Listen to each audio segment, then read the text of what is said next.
একসময় আমি নিজে খেতে পেতাম না, অর্থের অভাবে পড়াশোনাও হয়নি। কিন্তু আজ ভাবলে অবাক লাগে যে আমার তৈরি করা কোম্পানি কিংবা আমার গ্রুপ অফ কোম্পানিতে প্রায় 1400 থেকে 1500 লোক কাজ করছে। এইটা হচ্ছে চেন্নাই সেন্ট্রাল রেলওয়ে স্টেশন। এই চেন্নাই সেন্ট্রাল রেলওয়ে স্টেশনেই আমি 1997 সেপ্টেম্বর মাসে মাত্র 30 টাকা পকেটে নিয়ে নেমেছিলাম। নামেই আমি জানতাম। সেরকম আজকে পশ্চিমবঙ্গের প্রত্যেকটা ইউথ তারা মনে করে যে একটা সরকারি চাকরি পেলে ব্যাস আমার জীবনটা সেটেল হয়ে যাবে। আমি বলবো না, একটু উল্টোভাবে ভাবুন। আমার ব্যবসা জার্নি শুরু করি।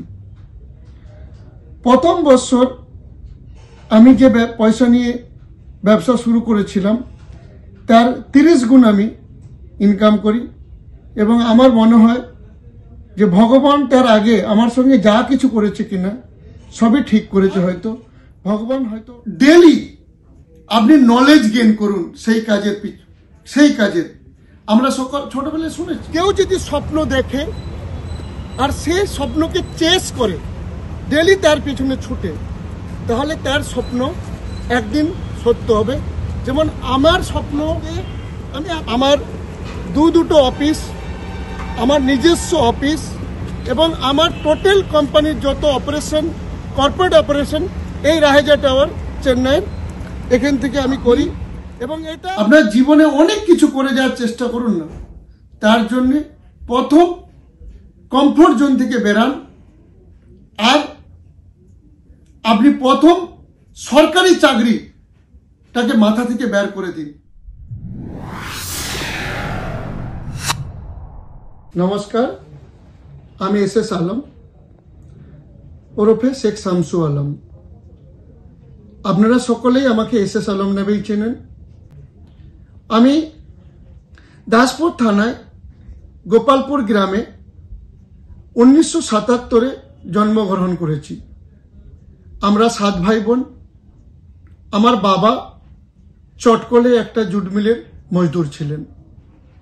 1986 সালে আমার বাবার চটকল লকআউট হয়ে যায়। তখন আমি মাত্র 8 বছর এবং আমাদের ফ্যামিলিতে প্রায় 10 জন আমাদের পরিবার ছিল, কিন্তু আমাদের সংসারেতে কেউ রোজগারের কেউ ছিল না। সেই অবস্থায় আমি দেখেছি যে আমার মা মুরগি চাষ করে, হাঁস চাষ করে, গরু চাষ করে আমাদের সংসারকে সামলানোর চেষ্টা করছিল। আমি তখন খুব অল্প বয়সে ছিলাম, 3rd স্ট্যান্ডার্ডে পড়েছিলাম। সেই অবস্থায় আমি আমার বাবা ও মাকে বললাম যে আমি আর স্কুলে যাব না। কেন না, একবেলা আমরা খেতে পাচ্ছিলাম, একবেলা আমরা খেতে পাচ্ছিলাম না। ফিটিং সেন্টার দিয়ে খাবার আনতাম, সেই খাবার রাত্রেবেলা রেখে দিতাম, রাত্রেবেলা খেতাম। এই কষ্ট না সহ্য করতে পেরে আমি কিছুদিন লোকের বাড়িতে মজদুরির কাজ, মানে জন খাটার কাজ করতে চাই। কিন্তু আমি ছোটবেলায়, যেহেতু তখন আমি ছোট ছিলাম, সেই জন্যে অনেকে আমাকে জনের পূর্ণ মজুরি দিতে চাইছিল না। আমি তখন বলতাম, তাদেরকে অনুরোধ করতাম যে আমাকে যে কাজটাই দেবেন আমি করব এবং আপনি যত টাকা দেবেন আমি নেব, সাথে খালি আমাকে একবেলা খেতে দিন। এই অবস্থায় 1 বছর এইভাবে আমার চলে। তারপরে 1987-তে আমি রূপোর চেনের কাজ শেখা শুরু করি এবং কিছুদিনের মধ্যে কাজ শিখে আমরা ঘরেতে রূপার জমা নিয়ে কাজও শুরু করি।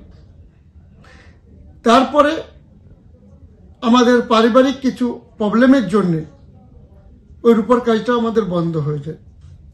1988-তে আমি 2 বছর পরে 4th স্ট্যান্ডার্ডেতে পরীক্ষা দিই এবং পরীক্ষা দিয়ে ক্লাসের আমি টপার হই কিংবা আমি খুব ভালো নম্বরে পাস করি। আমার বাবা এবং মা বলে যে 5th স্ট্যান্ডার্ডেতে তুমি ভর্তি হও এবং পড়াশোনা করো। আমি আবার গোপালপুর দেশবন্ধু চিত্তরঞ্জন হাই স্কুলেতে আমি ভর্তি হই এবং ওই হাই স্কুলেতে আমি ক্লাস করতে যাই। কিন্তু দুর্ভাগ্য আমার বাবা মা আমাকে স্কুলে ভর্তি করে দিয়েছিল, কিন্তু আমাকে বই কিনে দিতে পারেনি। তাই কিছুদিন কি লোকের কাছে বই চেয়ে পড়া কিংবা লোকের বই ধার নিয়ে এসে পড়া। যখন দেখলাম যে অনেকেই আমাকে অ্যাভয়েড করছে, বই দিতে চাইছে না, আমার বাবা মাকে আমি রিকোয়েস্ট করেছিলাম যে পুরনো বই কেনার জন্য কিছু পয়সা দিন, কিন্তু আমার বাবা মার সে সামর্থ্য ছিল না, সেজন্য পুরনো বইও কিনে দিতে পারেনি আবার বাবা মা। সেজন্য রেগে কিংবা দুঃখে আমি বম্বেতে 1988-তে সোনার কাজ শিখতে চলে যাই। ছোটবেলায় যেহেতু আমি পড়াতে খুব ভালো ছিলাম, ইচ্ছা ছিল যে বড় হয়ে আইএস কিংবা আইপিএস হব, সমাজে খুব গুরুত্বপূর্ণ কিছু কাজ করব, সমাজে কিছু কন্ট্রিবিউশন করব। কিন্তু সেই স্বপ্ন আমার কখনোই সফল হয়নি।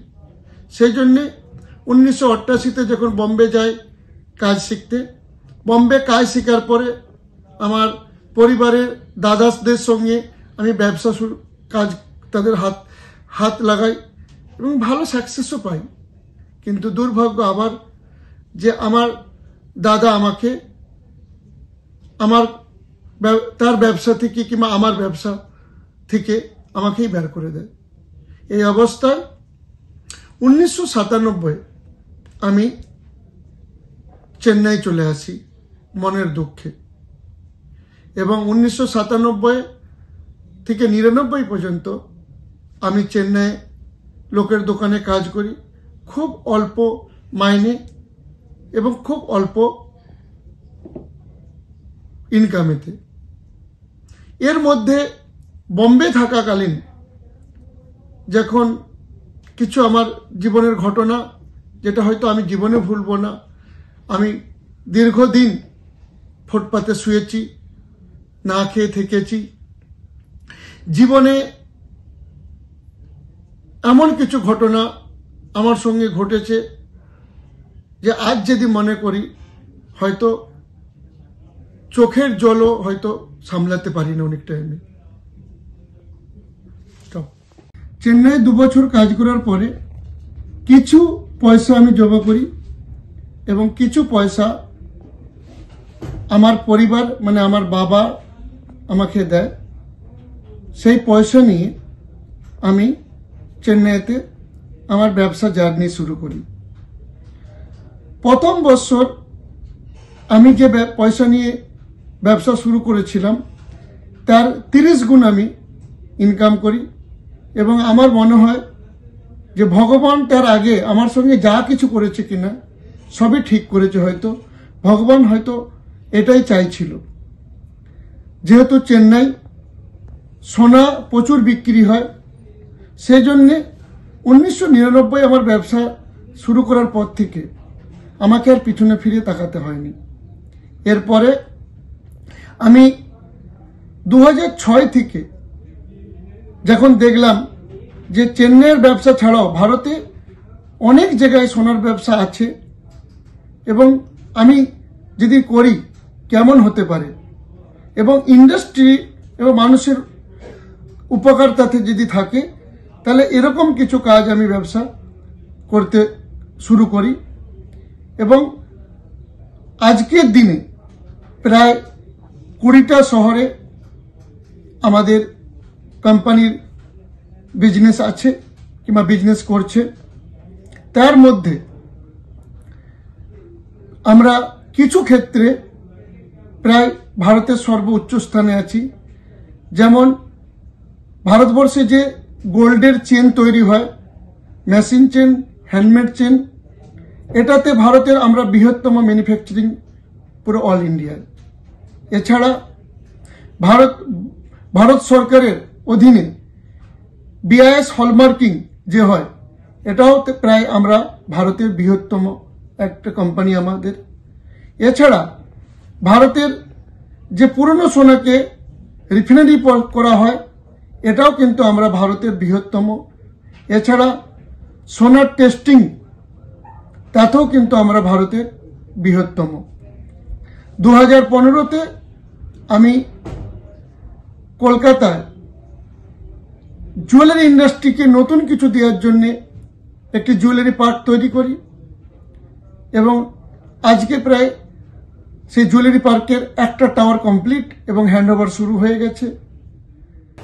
একসময় আমি নিজে খেতে পেতাম না, অর্থের অভাবে পড়াশোনাও হয়নি, কিন্তু আজ ভাবলে অবাক লাগে যে আমার তৈরি করা কোম্পানি কিংবা আমার গ্রুপ অফ কোম্পানিতে প্রায় 1400 থেকে 1500 লোক কাজ করছে।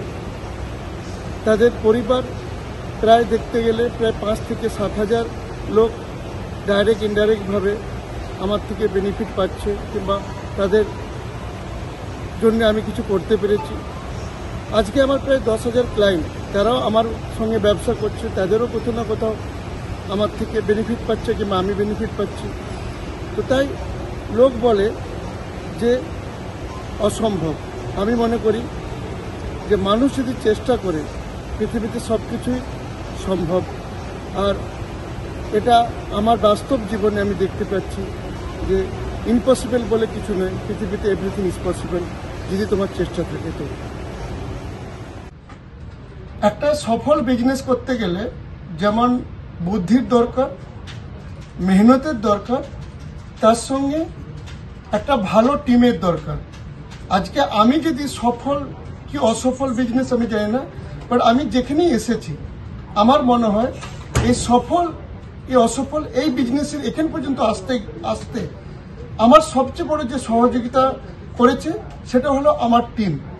আমার টিম যদি আমার সঙ্গে না থাকতো এবং তারা এই কোম্পানির জন্যে এবং আমার জন্যে যদি দিনরাত মেহনত না করতো, বুদ্ধির সঙ্গে স্মার্ট ওয়ার্ক না করতো এবং তারা ডিসিপ্লিনের সঙ্গে তাদের কাজ তারা না করতো কিংবা তারা যদি তাদের কর্তব্য না পালন করতো, হয়তো আমি আজকে এখানে আসতাম না। তো তাই আমার যে যদি আপনারা জীবনে কিছু করতে চান তাহলে নিজের কাজে মতলব রাখুন, আর পরের কাজে পরের উন্নতিতে আপনি বাধা বিঘ্ন হয়ে উঠবেন না, তাহলে না নিজে ভালো কিছু করতে পারবেন না পরের ভালো হবে। এটা হচ্ছে চেন্নাইয়ের একটা প্রতিষ্ঠিত বিজনেস কমপ্লেক্স রাহেজা টাওয়ার। এই রাহেজা টাওয়ারে আমার অফিস। আমি কখনোই স্বপ্নেও ভাবিনি যে চেন্নাইয়ের এরকম একটা প্রতিষ্ঠিত অফিস কমপ্লেক্সে আমার নিজের বিজনেস অফিস হবে কিংবা কর্পোরেট অফিস হবে। আমি যখন চেন্নাই এসেছিলাম তার কিছুদিন পরে এই রাহেজা টাওয়ার তৈরি হচ্ছিল। আমি যখন এই রাহেজা টাওয়ারের পাশ থেকে যেতাম এবং দেখতাম, তখন আমার মনে হতো এই টাওয়ারের ভিতরে কি আমি ঢুকতে পারবো, কিংবা এই টাওয়ারটায় কারা বসে, এখানে কি অ্যাক্টিভিটি হয়। কিন্তু ভগবান এবং আমার বাবা মার আশীর্বাদ যে এই রাহেজা টাওয়ারে আজকে আমার দুটো অফিস, আমার নিজস্ব অফিস এবং আমার টোটাল কোম্পানির যত অপারেশন, কর্পোরেট অপারেশন এই রাহেজা টাওয়ার চেন্নাইয়ের এখান থেকে আমি করি। এবং এটা চেন্নাই মেন বিজনেস এরিয়ার মধ্যে একটা মাউন্ট রোড, সেখানে এই অবস্থিত অফিস। এখানে ম্যাক্সিমাম বড় বড় কোম্পানি এই কমপ্লেক্সে আছে। তার মধ্যে আমারও গ্রুপ অফ কোম্পানি, একটা ক্ষুদ্র কোম্পানি, আমি এখানে আছি। আমার মনে হয় যে কেউ যদি স্বপ্ন দেখে আর সে স্বপ্নকে চেস করে, ডেলি তার পিছনে ছুটে, তাহলে তার স্বপ্ন একদিন সত্য হবে। যেমন আমার স্বপ্ন, আমি এত বড় গোপালপুর যেমন আমার জন্মভূমি, চেন্নাই আমার কর্মভূমি।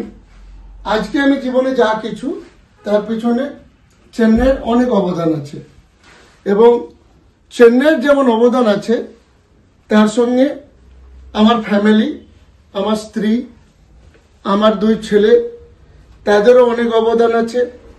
আমি জীবনে সাকসেস হওয়ার জন্যে হয়তো একটা ভালো স্বামী হয়ে উঠতে পারিনি আজ অবধি, একটা ভালো বাবা হয়ে উঠতে পারিনি, কিংবা আমার ফ্যামিলিকে যতটা টাইম দেওয়া দরকার ততটা টাইম আমি আজ অবধি দিয়ে উঠতে পারিনি। কিন্তু তারা আমার সব প্রবলেমকে ভেবে দেখে তারা কিন্তু আমার সবকিছুকে মেনে নিয়েছে। এর পিছনে একটাই, যে আমার যে স্বপ্ন, এই স্বপ্নটা হয়তো কোথাও না কোথাও আমি তাদের চোখেও দেখেছি। তারাও চায় যে আমি জীবনে সাকসেস হই। ওই প্রজেক্টটা অনেক কারণে ডিলে হয়েছে, কিন্তু আমার চেষ্টা আর আমার চিন্তার মধ্যে আমি ত্রুটি রাখিনি, সেই জন্যে আমি ওইটাতে সফল হতে পেরেছি। এছাড়া আমি আমার এরিয়ায় যারা খুব দরিদ্র, তারা মডার্ন এডুকেশন চায়, কিন্তু তাদের কাছে সাধন নেই, কিংবা তাদের বাবা মার ক্ষমতা নেই তাদেরকে মডার্ন এডুকেশন দেওয়ার, তাদের জন্যে আমি একটা স্কুল তৈরি করেছি আমার গ্রামে। এবং সেই স্কুল করাতে আমাদেরই কিছু মানুষ যারা ক্যাংড়ার মতন, কিংবা যারা হয়তো সমাজের উন্নয়ন চায়নি, তারা অনেক বাধা দিয়েছে, কিন্তু আমি সব বাধাকে অতিক্রম করেও আমি কিন্তু সেটাকে সফলতম সাকসেসফুলি চালু করতে পেরেছি। এবং ওই এডুকেশন সেন্টারে আমার অনেক রকম পরিকল্পনা আছে। সেই পরিকল্পনাগুলো আমি বাস্তবায়িত করার জন্যে অনেকটা টাইম ওখানে দিই। তাছাড়া ঘাটাল মহকুমা কিংবা দাসপুরের জন্যে যখনই কোনো কাজ করার সুযোগ আমার হাতে আসে কিংবা সুযোগ পাই, কিংবা ঘাটাল মহকুমার লোকেরা যখনই বিপদে পড়ে, তখনই আমি মাটির ঋণের টানে আমি সবসময় পৌঁছে যাওয়ার চেষ্টা করি কিংবা পৌঁছে যাই। আমার মনে হয় আমি কিছু লোকের কাছে সারা জীবন ঋণী। তার মধ্যে আমার বাবা মা, যারা আমাকে জন্ম দিয়েছিল, তাদের জন্য পৃথিবী দেখেছি, তাদের কাছে আমি ঋণী ছিলাম, আজও ঋণী আছি। এছাড়া আমার গ্রাম কিংবা ঘাটাল মহকুমা, আমি তার কাছেও ঋণী, কারণ ঘাটাল মহকুমা যদি না থাকতো আমি হয়তো থাকতাম না। এছাড়া জুয়েলারি ইন্ডাস্ট্রির কাছে আমি ঋণী, চেন্নাইয়ের কাছে আমি ঋণী, এবং আমার প্রত্যেকটা স্টাফ যারা আমার কাছে এতদিন কাজ করেছিল কিংবা আজ কাজ করছে, তাদের কাছেও আমি ঋণী। আমার প্রত্যেকটা কাস্টমার যারা আমার এই জার্নিতে আমাকে কাজ দিয়ে, ব্যবসা দিয়ে আমার পাশে দাঁড়িয়েছে, তাদের কাছে আমি ঋণী। আমার প্রত্যেকটা ভেন্ডার যারা ব্যবসার জন্য আমাকে মেশিন মেটেরিয়াল সাপ্লাই করেছে, তাদের কাছে আমি ঋণী। এবং তার সঙ্গে আমি ঋণী ভারত সরকারের নানান বিভাগের কাছে। তারাও আমার জন্য, তাদেরও অনেক সময় অনেক রকম উপকার পেয়েছি। আগামী দিনে আমি আমাদের পশ্চিমবঙ্গের অনেক কিছু করতে চাই, কিন্তু কতটা করতে পারবো সেটা আমি জানি না, কারণ পশ্চিমবঙ্গের যে পরিস্থিতি, সেই পরিস্থিতিতে কতটা করে ওঠা সম্ভব সেটা আমাকে বারবার ভাবায়।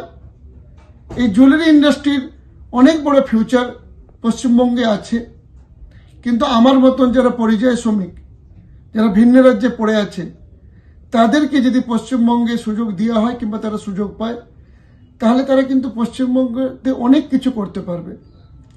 তাদের জন্য কিন্তু পশ্চিমবঙ্গে অনেক উন্নয়ন হয়েছে, গ্রামে গঞ্জে আজকে আমরা তাদের অবদান দেখতে পাই, কিন্তু পশ্চিমবঙ্গতে তারা কতটা পেয়েছে সেটা কিন্তু একবার পশ্চিমবঙ্গবাসীকে ভাবতে হবে, কিংবা তাদেরকে কি দিয়েছে পশ্চিমবঙ্গবাসী, যারা পশ্চিমবঙ্গের থাইবাসী।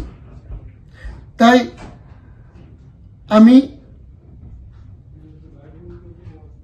প্রত্যেকটা পশ্চিমবঙ্গবাসীকে অনুরোধ করব যে আমাদের মতন যারা পরিযায়ী ব্যবসায়ী আছেন কিংবা পরিযায়ী শ্রমিক আছেন তাদেরকে একটু পজিটিভ নিন এবং তাদের জন্য একটু আপনি হাত বাড়িয়ে দিন।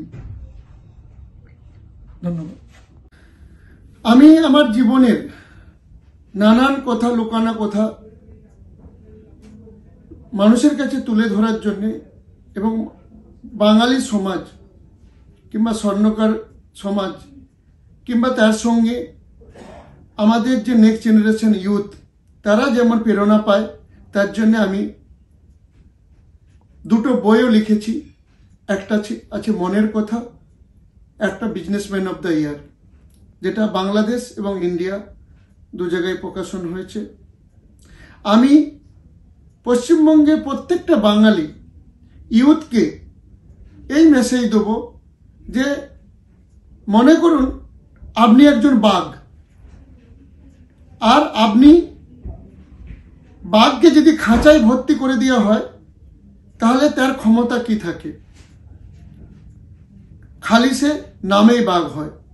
সেই রকম আজকে পশ্চিমবঙ্গের প্রত্যেকটা ইউথ তারা মনে করে যে একটা সরকারি চাকরি পেলে ব্যাস আমার জীবনটা সেটেল হয়ে যাবে। আমি বলবো না, একটু উল্টোভাবে ভাবুন।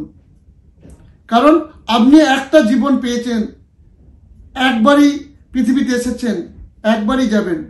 এই জীবনটা অমূল্য, এই জীবনে অনেক কিছু করার আছে। আপনি আপনার ক্ষমতাটাকে কেন সীমিত করতে চাইছেন? আপনি আপনার জীবনে অনেক কিছু করে যাওয়ার চেষ্টা করুন না।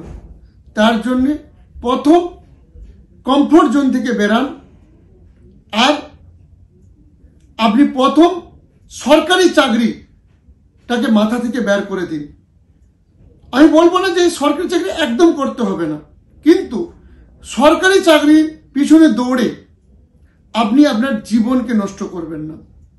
আর সরকারের ক্ষমতা নেই যে পশ্চিমবঙ্গের এত বেকার এদেরকে সরকার চাকরি দেবে। আপনারা নিজের চেষ্টায় হার্ডওয়ার্কে স্যাক্রিফাইস করে ডিসিপ্লিনের সঙ্গে চেষ্টা করুন। হয়তো শুরুটা আপনার খুব সীমিত হবে, কিন্তু একদিন নিজেকে অনেক বড় জায়গায় দেখতে পারবেন কিংবা পাবেন। পশ্চিমবঙ্গের মানুষদের কাছে যে অপরচুনিটি আছে, যে পশ্চিমবঙ্গে বাঙালিরা বুদ্ধিমান লোক হয়, বুদ্ধিটাকে ঠিকভাবে ইউজ করুন, ঠিক জায়গায় ইউজ করুন। আপনারা অযথা নিজের সময়কে নষ্ট করবেন না। পৃথিবীতে সবচেয়ে মূল্যবান হচ্ছে সময়।